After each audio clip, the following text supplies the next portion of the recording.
Assalamualaikum warahmatullahi wabarakatuh. Pada hari ini kumpulan kami akan membentangkan hadis yang kelima, iaitu ibtal munkarat wal bid'ah. Hadis berkaitan menolak kemungkaran dan bid'ah. An ummil mu'minin ummil Abdillah Aisyah radhiyallahu anha qalat qala Rasulullah sallallahu alaihi wasallam man ahdatha fi amrina hadza ma laysa minhu fa huwa raddun. Riwayat Bukhari wa Muslim. Wa fi riwayatil Muslim man amila amalan laysa alaihi amrina fa huwa raddun. Maksudnya daripada Ummul Mukminun Ummu Abdillah Aisyah radhiyallahu anha, beliau berkata, Rasulullah sallallahu alaihi wasallam telah bersabda, barang siapa yang mengada-adakan sesuatu perkara dalam urusan kita ini yang bukan daripadanya, maka ia tertolak. Hadis riwayat Al-Imam Al-Bukhari dan Al-Imam Muslim. Dalam riwayat Al-Imam Al-Muslim ada hadis lain yang berbunyi, barang siapa yang mengerjakan suatu amalan yang tidak ada asal usul dengan agama kita, maka ia tertolak. 1. All it takes is just one prayer to change your whole life.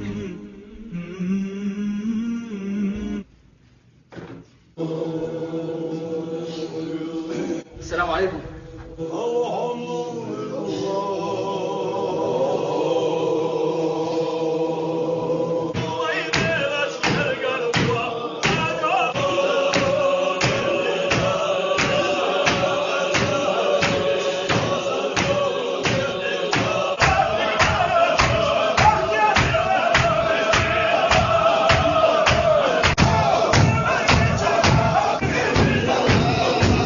Oh my god. Hell no, to the no, no, no. Your mom! Astagfirullah. Kedua,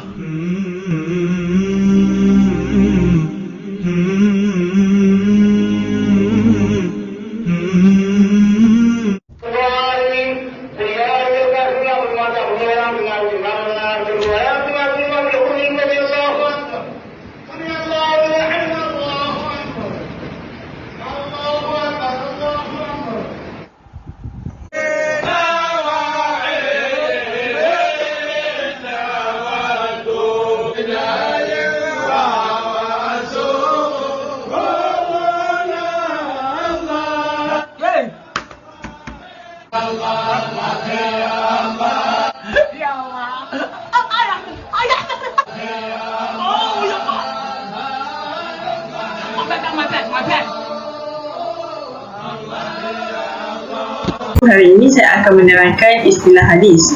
Istilah hadis yang pertama adalah man ahdasa, yang bermaksud orang-orang yang mengadakan hal yang baru. Keterangannya adalah ansya'a wa ihtira'u min qawli nafsuhu wa hawahu, yang bermaksud menciptakan dan membuat sesuatu yang baru dari dirinya sendiri dan menurut kemauannya. Yang kedua, fi amrina, yang bermaksud urusan kami. Keterangannya adalah fi dinina wa syara'na alladhi iqtidahu maulana, yang bermaksud urusan agama dan ketentuan syariat kami yang diridai Allah SWT. Yang ketiga, ma laysa minhu, yang bermaksud sesuatu yang bukan merupakan bagian dan darinya. Keterangannya adalah mimma yanafihi wa yanaquduhu aw la yashkudu lahu syai'un min qawaiduhu wa adalatuhu amma, yang bermaksud termasuk hal yang bertentangan dengan agama atau tidak terungkap dalam dalil umum. Yang keempat, fahuwa raddu, yang bermaksud maka ia ditolak. Keterangannya adalah mardun ala fa'iluhu ibatiluhu wa adamu iktidarubi, yang maksud amal yang dilakukan seseorang ditolak kerana tidak sah. Seterusnya kita pergi kepada pesan yang terdapat di dalam hadis. Yang pertama ialah Islam dilakukan dengan ittiba, iaitu mengikuti, bukan ibtida, iaitu mengadakan hal yang baru. Rasulullah menjaga Islam dari tangan orang yang melampau batas dan dari perubahan yang dilakukan oleh orang yang berbuat dosa. Di sinilah peranan hadis tersebut, iaitu sebagai pagar benteng bagi seluruh ajaran agama. Seperti mana yang kita lihat, hadis ini memiliki korelasi dengan ayat Al-Quran yang menjelaskan bahawa cara yang baik dan benar dalam mengikut petunjuk Rasulullah SAW adalah dengan tidak menambah dan mengurangi petunjuk tersebut. Di antara ayat yang menjelaskan hal tersebut adalah firman Allah Subhanahu Wa Taala dalam surah Ali Imran ayat yang ketiga. Katakanlah, jika kamu benar-benar mencintai Allah, Allah, ikutilah aku, nescaya Allah mengasihi dan mengampuni dosa-dosamu. Selain itu, firman Allah dalam surah Al-An'am ayat 153 yang bermaksud, dan sungguh inilah jalanku yang lurus, maka ikutilah, jangan kamu ikuti jalan-jalan yang akan menceraiberaikan kamu dari jalannya. Demikianlah dia memerintahkan kepadamu agar kamu bertakwa. Islam adalah agama yang sudah sempurna dasar dan prinsipnya. Ia tidak perlu ditokok tambah lagi. Sebarang tokok tambah, ubah suai atau pengurangan yang bertentangan dengan usul agama adalah bid'ah yang diharamkan, yang ditolak dan sesat. Yang dimaksudkan dengan bid'ah ialah segala perkara yang tidak berdasarkan usul agama, seumpama mereka mencipta cara beribadat tertentu seperti sembahyang cara baru, upacara keagamaan baru dan sebagainya. Setiap Muslim mestilah menjauhkan diri daripada terjebak dalam perbuatan bid'ah sesat kerana ia boleh membawa kepada kehancuran diri, agama dan setengahnya pula membawa kepada kufur. Cukuplah baginya berpegang teguh dengan apa yang telah dibawa oleh Rasulullah sallallahu alaihi wasallam demi menjamin kesejahteraan agamanya. Seterusnya, dalam hadis ini ada mengatakan amalan seseorang mukallaf itu akan ditolak. Apakah yang dimaksudkan dengan amalan yang ditolak? Dalam riwayat Imam Muslim ada menyebut, man ahdatha fi amrina hadza ma laysa minhu fahuwa raddu, iaitu barang siapa yang menciptakan dalam perkara kami ini apa-apa yang bukan merupakan bagian darinya, maka hal tersebut ditolak. Hadis ini menolak setiap perkara bid'ah. Apa itu bid'ah? Bid'ah adalah perkara baru dalam agama dan setiap perkara dalam urusan agama yang diada-adakan. Keharusan meninggalkan setiap perkara bid'ah sama ada diciptakan sendiri atau mengikut orang sebelumnya. Setiap ibadah yang dilakukan dengan cara yang tidak disyariatkan oleh Allah dan Rasulnya atau membuat masalah baru dalam agama tanpa ada dalil Quran dan Sunnah, maka ia ditolak. Asas utama dalam Islam yang perlu dilakukan oleh umat Islam agar amalan itu diterima Allah Subhanahu wa taala. 3 asas utama dalam Islam yang perlu dilakukan oleh umat Islam. Yang pertama, ikhlas. Yang kedua, menepati kehendak syarak. Yang ketiga, berdasarkan Al-Quran dan Sunnah. Jika sesuatu amalan itu tiada ketiga-tiga asas utama ini, maka amalan itu ditolak. Menurut pendapat Imam Ibn Hajar Asqalani, mengatakan hadis ini penting kerana merupakan kaedah untuk menentukan hukum yang berkaitan dengan syariat Islam. Manakala Imam Nawawi pula berpendapat hadis ini penting kerana merupakan kaedah untuk menolak apa-apa amalan yang bertentangan dengan syariat Islam, iaitu yang dikenali sebagai bid'ah. Apa itu sunnah dan bid'ah?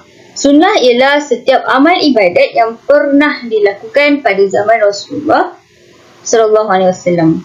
Bid'ah pula setiap amal ibadat yang tidak pernah dilakukan pada zaman Rasulullah sallallahu alaihi wasallam. Bid'ah terbahagi kepada 2 jenis, iaitu bid'ah hasanah dan bid'ah dolalah. Bid'ah hasanah ialah setiap amalan baharu yang ada dalil daripada Quran, Sunnah, ijma' ulama' dan sumber hukum yang lain. Contohnya, pengumpulan Al-Quran dan penulisan kitab-kitab agama. Bid'ah dolalah pula setiap amalan yang tiada sebarang dalil daripada apa-apa sumber hukum Islam. Contoh, perbuatan khurafat dan menambah rakaat dalam solat. Baiklah, seterusnya kita akan bincangkan tentang perbuatan yang diterima, iaitu bid'ah, perkara baru yang diterima dalam Islam. Kan selalunya kalau kita cakap pasal bid'ah, mesti akan ada orang kata bid'ah ni sesat, bid'ah ni tak elok, bid'ah ni haram. Tapi tak semestinya bid'ah tu semuanya haram. Ada juga yang diterima. Jadi, terdapat bukti yang menyokong beberapa perbuatan bid'ah ni dan Perbuatan ini juga telah disepakati oleh para ijma'. Seterusnya, antara perbuatan baru yang telah dilakukan oleh para sahabat sendiri adalah ketika pada zaman pemerintahan Saidina Abu Bakar As-Siddiq. Pada ketika itu, Al-Quran telah dikumpulkan dan dijadikan dalam satu mushaf. Pada zaman pemerintahan Saidina Uthman bin Affan, Al-Quran telah dinasahkan dan ditulis semula. Kemudian, Al-Quran tersebut telah dikirim ke pelbagai wilayah Arab bersama para ahli qiraat. Bukan itu sahaja, pembukuan kitab-kitab dalam ilmu nahu, faraid, matematik dan pelbagai lagi ilmu yang memberi manfaat sudah dilakukan pada zaman sahabat, tabi' dan tabi'in supaya dapat memberi faedah kepada manusia dan dijadikan sebagai rujukan ilmu. Jadi, di sini terdapat 5 hukum dalam bid'ah, iaitu wajibah, mandubah, makruhah, mubahah dan muharramah. Untuk hukum-hukum bid'ah, sesuatu perkara itu akan dihukumkan sebagai bid'ah wajibah apabila perkara tersebut diwujudkan dengan tujuan untuk menjaga syariat Allah. Yang kedua adalah mandubah. Mandubah ni adalah sesuatu perkara ataupun perbuatan yang baik dan berkebajikan yang memberi manfaat kepada manusia. Seterusnya adalah makruhah. Makruhah ni terdapat dalil ataupun ada disebut di dalam Al-Quran ataupun hadis, tapi perkara ni tak disukai oleh syarak. Yang keempat adalah bid'ah mubahah. Mubahah ni adalah perkara yang harus dibuat, boleh dibuat. Dan yang terakhir adalah bid'ah muharramah. Muharramah ni adalah perkara yang bercanggah dengan syariat Islam. Kalau perbuatan itu tidak ada zaman Nabi, maka tidak serta-merta dikatakan perbuatan itu bid'ah. Ini bid'ah nih, karena tak ada zaman Nabi. Fajam'ul Quran, misalnya mengumpulkan Quran dalam satu mushaf, ini disebutkan ya. Jam'ul Quran, mengumpulkan Quran dalam satu mushaf, terdiri dari 30 juz. Nih, Quran, Jam'ul Quran, Quran. Ini kata dia, ini bid'ah, tak ada zaman Nabi. Mana pernah Nabi mengajarkan Quran tertulis di pelupa korma, di tulang onta, di batu. Maka kata dia, fajam'ul Qur'ani bid'atun wajibah. Mengumpulkan Quran itu hukumnya bid'ah, karena tak ada zaman Nabi. Tapi bid'ah wajib. Bid'ah dia, tapi hukumnya wajib. Wajib dibuat. Kalau tidak dibuat, maka hilanglah Quran. Karena orang yang hafal Quran sudah terbunuh ketika memerangi nabi palsu bernama Musailamah Al-Kadzdzab. Wa bina'ul madaris, membangun sekolah, wal ma'ahid, pondok pesantren. Tak ada sekolah zaman Nabi, tak ada pesantren zaman Nabi. Apa hukum membangun sekolah dan pesantren? Bid'ah. Tapi bid'ah apa? Bid'atun mustahabbah. Bid'ah tak sampai wajib, anjuran. Karena kalau tidak ada SDIT, SMPIT, Islamic Boarding School, maka bagaimana anak-anak kita mau belajar Islam? Wa aklul makrunah, makan makrunah. Makrunah makanan orang Mesir, mie tapi besar-besar macam usus ayam. Potong, direbus dulu pakai air panas, setelah itu baru dikasih bumbu. Spaghetti. Makan spaghetti itu bid'ah katanya. Karena tak pernah Nabi makan spaghetti. Bid'ah, tapi bid'ah jaizah. Bid'ah dia tak ada zaman Nabi, tapi hukumnya jaizah, boleh. Wa ta'amu fit turuqat, makan di pinggir jalan. Model-model makanan cepat saji di pinggir jalan, menengok orang lalu lalang. Mana boleh makan di pinggir jalan, nengok orang lalu lalang. Iyakum wal julus fit turuqat, jangan kalian duduk-duduk tepi jalan, nampak orang buka aurat, nampak orang besar pakai baju kekecilan, orang kecil pakai baju kebesaran. Mau tak ditengok awak punya mata, mau ditengok berdosa. Itu bid'ah, itu duduk-duduk makan-makan pinggir jalan itu bid'ah. Bid'ah apa? Bid'ah makruhah, makruh. Wa ru'yatul aflam, menonton film al-jinsiyah, film seks, film porno, bid'ah, karena tak ada zaman Nabi. Tapi bid'ah muharramah, bid'ah haram. Dia termasuk yang membagi bid'ah kepada 5. Selama ini mungkin Bapak Ibu mendengar ada bid'ah dibagi dua, bid'ah hasanah, bid'ah dalalah, bid'ah batilah, bid'ah hasanah, bid'atu huda. Tapi dia justru membagi bid'ah kepada 5. Ada bid'ah yang wajib, ada bid'ah yang mustahabah, ada bid'ah yang makruh, ada bid'ah yang mubah, ada bid'ah yang haram. Nah, begitu disebut. Jadi bukan kata Abdul Somad. Ini apa tuh Abdul Somad itu? Ini bukan tanggung-tanggung. Ad-Doktor Hisham Kamil Hamid Musa Asy-Syafi'i Al-Azhari. Kullu amrin mustahdatsin lahu aslun fid din ukhidha hukmuhu. Kalau perbuatan itu tidak dilakukan di zaman Nabi tapi masih ada dalil umum yang memayunginya, maka dia tidak bisa dikatakan bid'ah. Karena kalau dikatakan semuanya itu bid'ah, maka banyak sekali perbuatan-perbuatan sahabat Nabi yang tidak pernah dia lakukan pada zaman Nabi, dan perbuatan itu kalau kita katakan bid'ah, dolalah, maka berarti sahabat Nabi masuk neraka. Karena itu sudah satu paket, bid'ah, dolalah, finnar. Mana contohnya? Abdurrahman bin Auf malam-malam pulang ke rumah. Sebelum tidur malam dibacanya ayat kursi di 4 pojok rumahnya.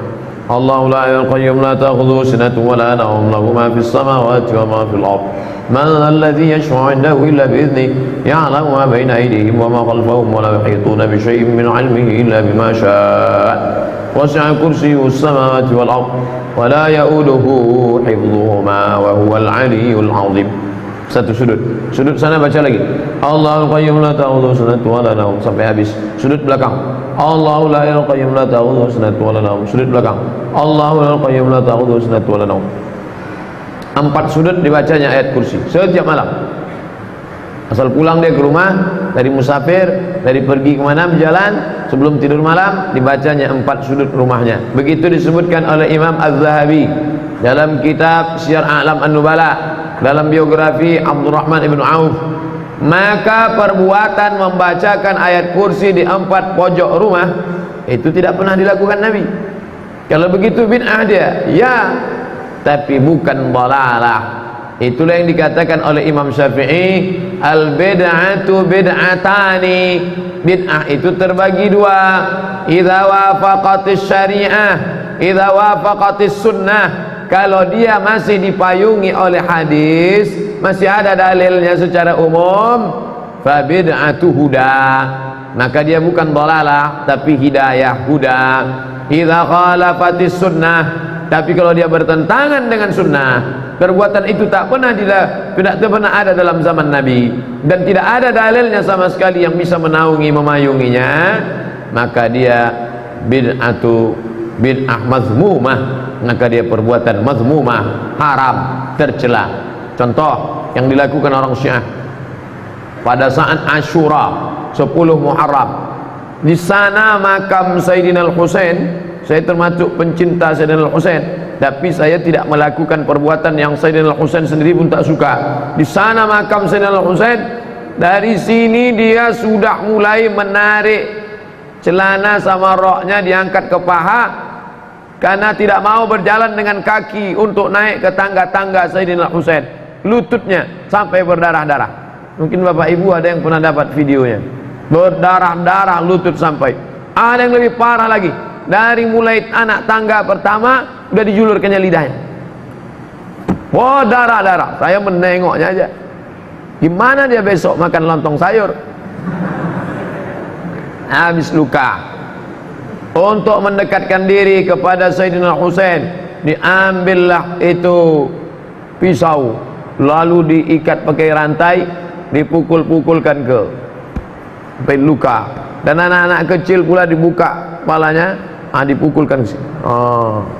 Karenanya ke darah yang paling banyak, siapa yang paling banyak darahnya, itulah yang paling dekat dengan Sayyidina Husain. Sayyidina Husain tidak pernah mengajarkan itu sama sekali. Cucu-cucu Sayyidina Husain yang ada di Yaman, di Hadramaut, di Tarim, Habib Umar bin Hafiz, Habib Zainal Abidin, Habib Salim Asy-Syatiri, Habib Masyhur, Habib Al-Adani, mereka tidak pernah melakukan itu. Kalau mau menengok ahli bait yang asli, yang mengikuti sunnah Nabi SAW, yang ada di Yaman, Hadramaut, Tarim. Nah, ini makanya kata Nabi SAW, alaikum bisunnati, hendaklah kalian mengikut sunnahku, jangan kalian tambah-tambah membuat-buat ibadah yang tidak ada dalilnya sama sekali. Adapun kalau perbuatan itu masih bisa dipayungi dalil, maka dia tidak dikatakan bid'ah. Misalnya, salat malam lebih dari 11 rakaat. Salat malam lebih dari 11 rakaat itu bid'ah, karena Nabi tidak pernah lebih dari 11 rakaat. Maka Rasulullah SAW yazidu fi Ramadan wala fi ghairi Ramadan ala 11 rakaat. Tak pernah Nabi salat di dalam bulan Ramadan, di luar Ramadan lebih dari 11 rakaat. Nah, kalau gitu bid'ah. Karena dari man ahdasa, siapa yang membuat-buat fi amrina hadza, dalam urusan agama ini, ma laisa minhu, yang tidak ada tuntunannya, fawarat mardud.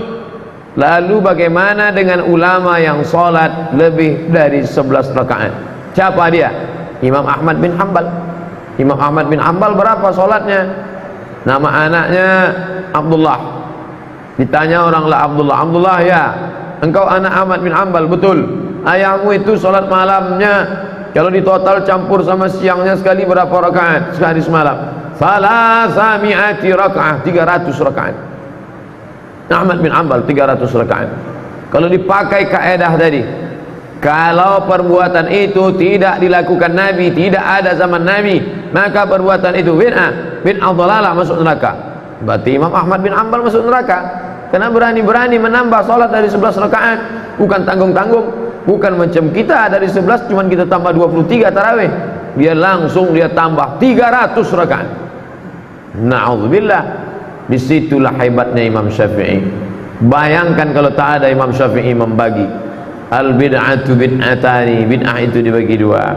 Idza wafaqatis sunnah, kalau sesuai dengan sunnah, fa bid'atu huda, maka dia bid'ah huda.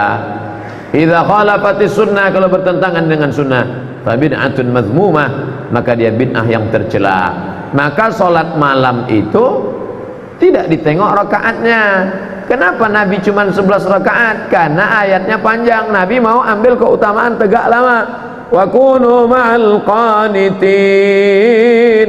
hendaklah kalian bersama orang yang tegaknya lama. Imam Ahmad bin Hanbal dia tidak ambil tegaknya lama. Salat malam itu pilihannya dua. Kalau mau tegaknya lama, rukuknya sedikit. Tapi kalau mau tegaknya sebentar, rukuk sujudnya banyak. Allahu Akbar, Allahu Akbar, Allahu Akbar, Allahu Akbar, Allahu Akbar, Allahu Akbar, Allahu Akbar. Imam Ahmad bin Hanbal dia pakai tegaknya sebentar tapi rukuk sujudnya banyak. Maka masih dipayungi oleh hadis yang bersifat umum, yang penting menghidupkan malam, baik di Ramadan maupun di luar Ramadan. Maka dapat diketahuilah bahawa tak semua perkara yang baru itu berdosa dan sesat, selagi mana ia tidak melanggar Al-Quran dan Sunnah serta syariat Islam, maka ia dibolehkan di sisi Islam. Dan jika kita hanya menghukum sesuatu perbuatan yang baru itu, ataupun perbuatan tersebut tidak pernah dilakukan oleh Rasulullah sendiri, itu adalah sesat dan haram semata, maka tidak wujudlah perkara-perkara yang ada sehingga kini seperti ubat-ubatan, buku ilmiah dan sebagainya. Seterusnya, saya akan menyerahkan isu semasa yang berkaitan dengan hadis kelima. Terdapat satu pernyataan, iaitu menjadikan tanah kubur sebagai satu azimat. Ia adalah satu khurafat yang membawa kepada bid'ah sesat dari sudut bid'ah akidah. Ini kerana percaya kepada benda-benda yang keramat seperti pokok, kubur dan sebagainya, serta memohon pertolongan pada benda-benda berkenaan dan percaya ia mempunyai kuasa yang lebih dari Allah SWT adalah membawa kepada syirik dan bertentangan dengan kepercayaan tauhid kepada Allah SWT. Ini terkandung dalam firman Allah surah Yunus ayat 106 yang membawa maksud, dan janganlah menyembah atau memuji yang lain dari Allah yang tidak dapat mendatangkan manfaat kepadamu dan juga tidak dapat memberi mudarat kepadamu.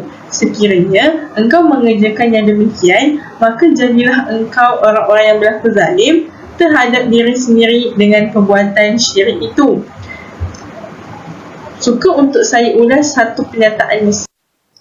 Baiklah, saya akan ulas satu pernyataan, iaitu jangan meluput tambah amalan ketika melakukan ziarah sehingga menjurus ke arah perbuatan khurafat.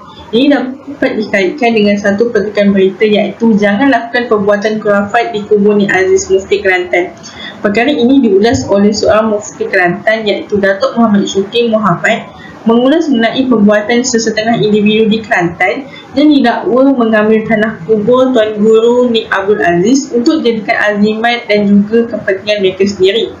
Beliau berkata perbuatan ini boleh menjurus kepada khurafat kerana menganggap tanah kubur ini mempunyai kelebihan yang melebihi kuasa Allah SWT.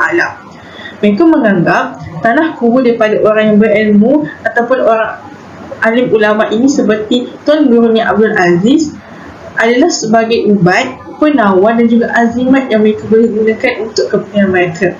Ini adalah satu perkara yang melampaui batas kerana di dalam Islam kita diajar tujuan untuk menziarah kuburan adalah untuk menyati ke atas kematian. Seeloknya kita mendoakan si mati supaya ditempatkan dalam kalangan orang yang soleh dan dipermudahkan segala urusan. Bukannya pergi ke kuburan orang yang alim ataupun orang yang berilmu untuk mengambil tanah kubur untuk dijadikan azimat dan juga manfaat kepada diri sendiri. Ada satu ketika kubur Tuan Guru Nik Abdul Aziz telah pun ditutup dan juga dipita kerana untuk elakkan orang ramai untuk ziarahi, disebabkan ada sesetengah individu yang tidak bertanggungjawab yang telah mengambil tanah kubur Tuan Guru Nik Abdul Aziz ini untuk dijadikan kepentingan juga manfaat mereka. Tambahan, pada ketika dahulu, pengunjung menziarahi makam Imam Syafi'i dengan meletakkan duit dan kertas dengan tujuan memohon sesuatu. Perbuatan ini telah ditegah dalam Islam kerana jika kita ingin memohon sesuatu seperti rezeki, kesihatan atau apa sekalipun, kita haruslah meminta kepada Allah SWT kerana Allah SWT yang mentadbir sekalian alam yang ada di bumi dan ada yang di langit. Saya nak tanya pasal talqin dan tahlil untuk semati. Ada setengah ustaz kata tak payah buat sebab Nabi dulu tak buat. Tolong jelaskan. Jawabnya perkara baca talqin ni khilafiyah. Benda yang khilaf, tidak ijma' ulama'. Siapa yang nak baca talqin silakan kerana ada ulama' berpandangan boleh. Siapa tak mau baca talqin silakan. Sudah selesai masalah. Kerana talqin bukan pun wajib.